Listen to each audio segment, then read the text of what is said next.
ሰላጣ ነው ከዚህ በኋላ እንደምታለቅሽ በማለት ከባድ ሁኔታ ውስጥ ነኝ። እንኳን ሰላጣ ነው ከዚህ በኋላ ያላሳዝንሽም። ግን ሀይሚ እኔም እኮ ተጨነኩኝ። ምን ላድርግ? እንካ ከዚህ በኋላ እኔ ጋር ያስፈልግ መለስ ስላለብኝ ይህ ቀለበት እኔ ጋር ሆኖ ማይሆን ተስፋ እንዲሰጠኝ አልፈልግም። እንካ ለምንድን ነው የማሰማኝ? እኔ እኮ አንቺን የሚማጣት አልፈልግም። ከዛ ምንም ነገር ልትሆን አትችልም። እንካ አላሳዝንህም? ስማኝ፣ አላሳዝንህም? እኔ በማይሆን ተስፋ ስኖር አላሳዝንህም? ስለምወድ ብቻ የግድ እኔ ካልሆንክ ብዬ ከማንም ሰው ጋር መጣላት አልፈልግም። ደክሞኛል። እየወደድኩ ነው የምለይህን። ደሰት ይራቅሽ የተባልኩ ሰው ሆኛለሁ እኔ ልክ እንደ ቀን ቅዠት ሆኖብኝ ህይወት ያለቅሳል አይኔ። ሰላም፣ እንዴት ናችሁ? ውድና የተከበራችሁ ቤተሰብ ሰላም ውድ ተመልካቾቼ በያላችሁበት ሰላማችሁ ብዝት ትበልልኝ። እንዴት አላችሁ? እንዴት ቆያችሁ? እንግዲህ ዛሬ አዲስ ነገር ተፈጥሯል። ሀይሚ ቀለበቱን አውልቃ ለብሩኬ ሰጥታለች ማለት ነው። ለኔ አይገባም ለሷ ነው የሚገባት ብላለች ማለት ነው። እና በጣም ያሳዝናል። ሀይሚዬ እንደዛ ባትሆን፣ ባታለቅስ፣ ባትከፋ፣ ልቧ ባይሰበር በጣም ደስ ይለኝ ነበረ እና በጣም ደስ ይል ነበር ለሁላችንም ማለት ነው። እንግዲህ ያው ሁሉም ነገር እግዚአብሔር ያላ ፈጣሪ ያላ ነው የሚሆነው ብዬ ነው የማስበው። እንግዲህ ሀይሚም ደግሞ በእንደዚህ አይነት ሁኔታ ባትቀርብ፣ እንደዚህ ተሰብራ ወይም ማዝና ተከፍታ አልቅሳ ባትመጣ በጣም ደስ የሚል ነገር ነበረ። ግን ይሁንም እንጂ ያው ነገሮች ተፈጥሯሉ። ኦልሬዲ እንግዲህ እውነት ይሁን ያው እኛ ተመልካቾች ነን፣ ቪዲዮ ነው የምንመለከተው። እንግዲህ እነሱ ያውቃሉ ከዚህ በኋላ ያላቸውን ህይወታቸውን እነሱ ናቸው ግን የሚያውቁት። ያው ስራ እስከሆነ በዚህ አይነት ልክ ነው ወይ እስከዚህ ጥግ ድረስ ሀይሚ እስከዚህ እስክትጎዳ ድረስ ራሷን እስክትስር ድረስ እንደዚህ አይነት ነገሮች ይደርሳሉ ወይ አያስቡም ብዬ አላስብም። እንግዲህ ምናልባት አንድ ሰው ለወደዳ ሰው ማንም ሰው ለሚወደው ለሚያፈቅረው ወይም ለሚያከብረው ሰው የሚከፍለው መስዋዕትነት ይኖራል። ያንን ሰው ማጣት በጣም ከባድ ነው። ከዛ ሰው መለያት በጣም ከባድ ነው። ስሜቱ በጣም ነው የሚከብደው። ያ ሁላችንም እሷ ቦታ ላይ ሆነን ብናየው ነገሮችን ሚዛናዊ አርገን ብንወስደው ለሀይሚ በዚህ ሰዓት ላይ በጣም ከባድ ነው። አንድ ላይ እንሆናለን፣ ብዙ ነገር እናደርጋለን፣ ወደፊት ህይወታችን ይቀጥላል ብለው እንዲሁም ተለያይቶ ከመኖር እንኳን አንድ ቤት አንድ ጣሪያ ስር መኖር የጀመሩ ሰዎች ናቸውና ዛሬ ሀይሚ ብትከፋ ብታለቅስ እኔ እውነቴን ነው የሚላችሁ አንድም ነገር ለሷ ላይ መናገር አልፈልግም። ግን ፈጣሪ የምትችልበትን አቅም ይስጣት ነው የምለው። ለምን ትወደዋለች፣ ታከብሯለች እና ከዛ አንጻር ነው መለየት ስለከበዳት ነው ልታለቅስ የቻለችው እንጂ ወደ ፈቅዳ እንዳልሆነ አውቃለሁ። እና ነገሮች እንዳልጠበቀች ስለሆነላት እንጂ ነገሮች እውነት ትክክለኛ መንገድ ላይ ቢሆኑ እኮ እሷም የራሷን የበኩሏን መሆን ማድረግ አቅቷት አይደለም። ግን አሁን እሷ ራስ ወዳጅ መሆን ስላልቻለች ነው፣ ስላልፈለገች ነው። ለምን ልጅቷ በዛ እርጉዝ ከሆነች እሱ አይወዳትም እና በቃ እኔ ከሱ ጋር መሆን እፈልጋለሁ ብላ ያው ብዙ ሴቶች እኛ የሚወደንን እንጂ ፈልገው የማይወደንን አንፈልግም እና በቃ አንቺን አይወድሽም ስለዚህ እኔን ነው የሚወደኝ ብላ ሀይሚ ከሱ ጋር ሆነ ደግሞ ልጅቷ እዛ ጋር ተከፍታ የሚመጣው ህፃን አለ። እንደዚህ አይነት ነገሮች እንዲፈጠር ስላልፈለገች ነው ሀይሚ ያ ነጻነትን ወይም እሷን እንዲከታተላት ከሷ ጋር እንዲሆን ስለፈለገች ነው ማለት ነው። ዛሬ ቀለበቱን አውልቃ የሰጠችበት ምክንያት ያው ኦልሬዲ እሱ ፈልጎም ይሁን ሳይፈልግ አድርጎ ነገሮች ሆኖ መጥቷሉ። ሆኖ እስከመጣ ድረስ ደግሞ ሀይሚን ደግሞ የግዴታ እስከዛ ድረስ ቆይ ማለት ያለበት አይመስለኝም ብሩኬ ማለት ነው። እንግዲህ የግዴታ እስካለበት እስከዛ ቀን ድረስ እስክትወልድ ድረስ ልጁ እስከሚመጣ ድረስ እንግዲህ ሀይሚን ጠብቂ ማለት አይቻልም። እንግዲህ የሰው ልጅ ህይወት አለው፣ ህይወት ይቀጥላል፣ አይቆምም።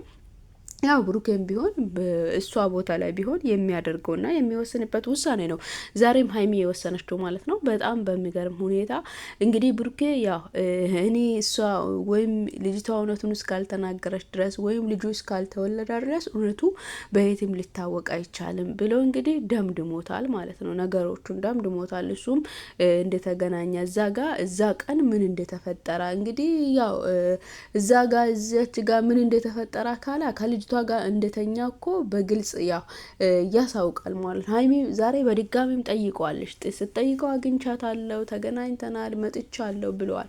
ስለዚህ በዛ ሀይሚ ደግሞ እርግጠኛ ሆናለች ማለት ነው። እውነት እርግጠኛ መሆን ስላለባት ነው። እና ሀይሚ ያደረገችውም ነገር ትክክል ነው፣ ግን እንድትከፋ አንፈልግም። እኛ እሷ እንድትከፋ አንፈልግም፣ እንደዚህ እንድታለቅስ አንፈልግም። ለምን ለሷ ይሄ አይገባትም። እንደዚህ አይነት ነገሮች ለሀይሚ ይገባታል ብዬ አላስብም። እንግዲህ ብሩኬ ገና ራሱ አላመነም። የዛን ቀን ምን እንዳደረገችኝ አላቅም እስከምል ድረስ ነው እንጂ እያወራ ያለ ሪል ሆኖ በቃ ራሱን አረጋግጦ አላደረግኩም ብሎ 100% እርግጠኛ ሆኖ ያወራበት ምንም እንትን የለውም ማለት ነው። የሚያስረዳ ነገር የለውም። ስለዚህ ያው የተፈጠራ ተፈጥሯል። ድሮም ያፈቅራት ነበረ። እንግዲህ አሁንም ያው ግዴታ ነው ልጅ እስከመጣ ድረስ ለልጁ ስል መኖር ግድ ይላል ማለት ነው። ስለዚህ አሁን ተለያይተናል ምናምን ቢባልም ልጅ ከመጣ እንግዲህ መቼም ያው ህይወት ይታደሳልና ታድሶ ነገር ይኖራል። እንግዲህ ሀይሚም ደግሞ የራሷን ህይወት መኖር አለባት። እንግዲህ 3 ወር እስከሚወላ ድረስ ልጅ እስከሚወለድ ድረስ ጠብቃ ከሱ ጋር ሆና ድጋሚ ደግሞ ልጁ የሱ ነው ሲባል እኔ ምን እንድትሆን ነው የሚፈልገው? እኔ እንኳን ቢሆን እኔ በብሩኬ ቦታ ላይ ቢሆን ማለት ነው ሚያወራ ነገር ነው የሚያጣው እንጂ ጠብቅኝ አንድ እንሁን እንደዚህ እንሁን ብሎም ብዬ እንኳን የሚያወራበትን አቅም አላገኘውም። የምሬን ነው ምላችሁ። እሱ እንዴት አቅም እንዳገኛበት ጠብቅኝ እኔን ጠብቅኝ እንዴ ምን ማለት ነው? ጠብቅኝ 3 ወር አይደለም 1 ቀን እኮ ለሰው ልጅ ቫልዩ አለው። 1 ሰዓት ከምናሳልፈው ሰው ጋር 1 ሰዓት እንኳን ቫልዩ አለው። ያ የሆነ እንደዚህ አይነት ነገር ውስጥ እንድትቆይ ራሱ መፈለጉ በጣም ከባድ ነው። በጣም ሼም ነው። በጣም ነው የሚከብደው። እንደዚህ ብሎ ማሰብ ራሱ ትክክል አይደለም ብሩኬ ማለት ነው። ትክክል አይደለም። መጀመሪያ ካጠፋበት ጥፋት ይልቅ አሁን የሚያጠፋ ጥፋት ነው የሚበልጠው ማለት ነው። ገባቸው?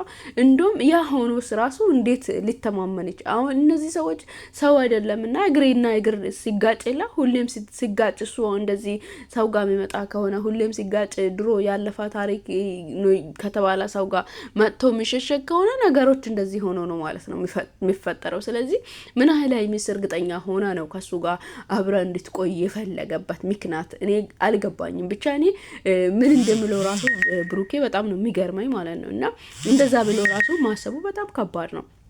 እንግዲህ ሀይሚዬ ጋር ይሄዳል።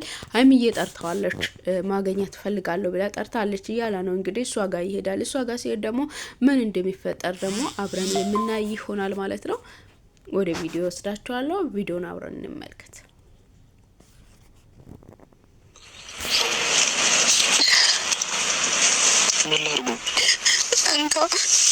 ከዚህ በኋላ እንደዚህ አታርገኝ እንዴ!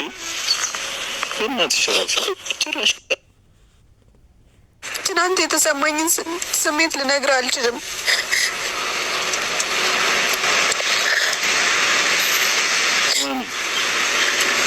እንኳን ደስ አላችሁ በሚመስል አይነት ነበር እያየ የነበረው ዶክተሩ ራሱ።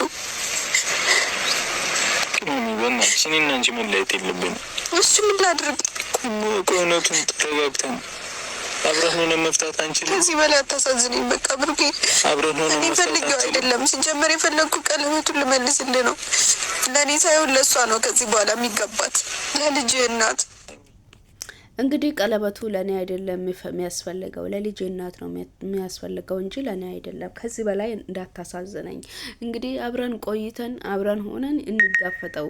ይሄ አብረን ሆነን እንጋፈጥ የሚባል ነገር የለውም። እንግዲህ ልጅቷ 6 ወር ሆኗታል። ከዛ በኋላ ከተወለደ በኋላ ገና ድጋሚ ምርመራ ተደርገው ያንተ ልጅ ሲባል እንግዲህ አንተ ጋር ልታሳድገው ነው ወይስ ልጅቷ ጋር ልታሳድገው ነው? አንተ ራሱ እኮ የሆነ ነገርን እኮ እንደም ከሷ ተለይተ ራሱ ነገሮችን ሪል ማድረግ ያለብህ ወይም ማጽዳት ያለብህ ነው የሚመስለኝ። በኋላ እንኳ እውነት ባይሆን እንኳ ይቅርታ ጠይቀ የምትፈልግ ወይም የምትወድ ከሆነ ሀይሚ ጋር መቀጠል የምትፈልግ ከሆነ አንተ ይቅርታ ጠይቀ እንኳን ነገሮችን ማስተካከል መቻል አለብህ እንጂ አሁን ጠብቂ ከአብረን እንሁን መለያየት የለብንም። መለያየት እኮ ያን ሰዓትም አንተ ባደረግከው ሰዓትም ከሷ ጋር እንደተለያየ መቁጠር አለብህ ማለት ነው እንጂ የግዴታ የሰው ልጅ አንድ ራስ ወዳድ። ሀይሚ ደግሞ እንደምትታወቀው ራስ ወዳድ አይደለችም። እውነት ልጅቷ ብቻዋን እንድትጨነቅ እንደዚህ እንድትሆን ቤተሰብ ጋር ሆና እንደዛ መሆን የለበትም። እንግዲህ አንተ ከዚህ በኋላ የልጅ አባት ነህ። እንግዲህ ልጅህን ማንከባከብ ነው ያለብህ ብላ እንግዲህ ሀይሚም እየተናገረች ነው ማለት ነው ያለው። እንግዲህ ይህንን ቀለበት ተቀበይ፣ ቀለበቱን አታውልቂ እንኳን ብላትም እንግዲህ አልሰማችም። እንግዲህ ከዚህ በኋላስ ምንድን ነው የሚፈጠረው የሚለውን አብረን የምንመለከት ይሆናል። እናንተም ደግሞ ለቤት አዲስ ከሆናችሁ ላይክ፣ ሼር፣ ሰብስክራይብ እያረጋችሁ አበረታቱኝ ይላችኋለሁ። ወደ ቪዲዮ ወስዳችኋለሁ። ወደ ቪዲዮ ግን እኔ ደግሞ አንቺን ማጣት አልፈልግም። ቅመም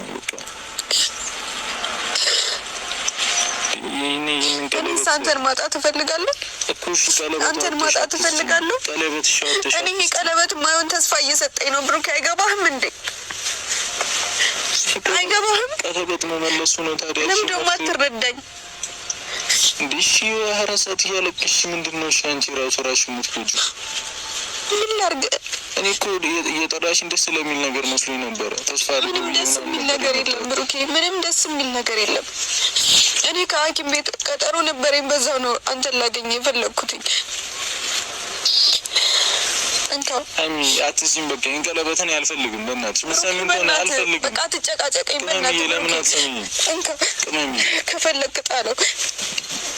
እና ላስችሎሽ ነው እኔ ላይ የምትጨክኙ ግን አይም አስችሎሽ ነው እኔ ላይ የምትጨክኙ። ስለምወድ ብቻ የግድ እኔ ካልሆንክ ብዬ ከማንም ሰው ጋር መጣላት አልፈልግም። ደክሞኛል። እኔ ከሰው ጋር የምጣላበት አቅሙ ራሱ የለኝም። በጣም ነው ድክም ያለኝ ብሩክ። በዚህ ልክ ለምን ተፈተንኩኝ? አይሚ እንደዚህ አትበይ። እንግዲህ እኔ ራሴንና እድሌን ነው የሚቆጨኝ እንጂ በዚህ ልክ መፈተኔስ ለምን?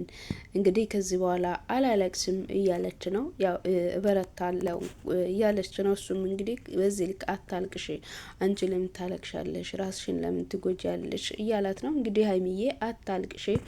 እንግዲህ ሁሉም ነገር በህይወት ውስጥ ያለ ነው። በቃ በህይወት ውስጥ ፈተና አለ። ያንን ፈተና የሚያሸንፉ ሰዎች ደግሞ በጣም ትልቅ ድል ያላቸው ሰዎች ናቸው። ትልቅ አቅም ያላቸው ሰዎች ናቸው። አንቺ ደግሞ እንደምታሸንፊ በራስሽ ትተማመኛለሽ፣ በራስሽ ታውቂያለሽ፣ ራስሽን ታውቂያለሽ በደንብ ማለት ነው። ስለዚህ ታልፊበታለሽ። እንግዲህ ብዙ ነገሮችን እንደምትደርሽ እርግጠኛ ነኝ ማለት ነው። ስለዚህ እኛ የምንለው በርች ነው የምለው። ያው በርትተሽ ጠንክረሽ ያው ህይወት ይቀጥላልና በሚቀጥለው ህይወት ውስጥ መኖር እንጂ ማልቀስ ካንቺ ላንቺ እንደውም አይጠበቅም፣ አያስፈልግሽም። እንደዚህ ተከፍተሽ አዝነሽ መሆን ራሱ መታያት ራሱ የለብሽም ብዬ ነው ማስበው። እንግዲህ ውድ ተመልካቾቼ ለዛሬ ይዤላችሁ የቀረብኩት ቪዲዮ ይህንን ይመስል ነበረ። ለቤት አዲስ ከሆናችሁ ላይክ፣ ሼር፣ ሰብስክራይብ እያረጋችሁ ቤተሰብ ሁኑኝ። እንግዲህ ላይክ እያረጋችሁ አበረታቱኝ። ሀሳብ አስተያየቶቻችሁን በኮሜንት ላይ ያስቀምጡ። በቀጣይ ቪዲዮ እስክንገናኝ ድረስ በያላችሁበት ሰላማችሁ ይብዛ። መልካም ጊዜ። ተረዳኝ በቃ እኮ ቅመም፣ እኔ እኮ ተረድቼሽ ነው ሁሉንም ነገር አይደል እያወራ ያለሁት። እና እንላይ መፍትሄ ይሆናል። በእናትሽ ይሆናል መፍትሄ። ቀለበት መመለስ መፍትሄ ይሆናል።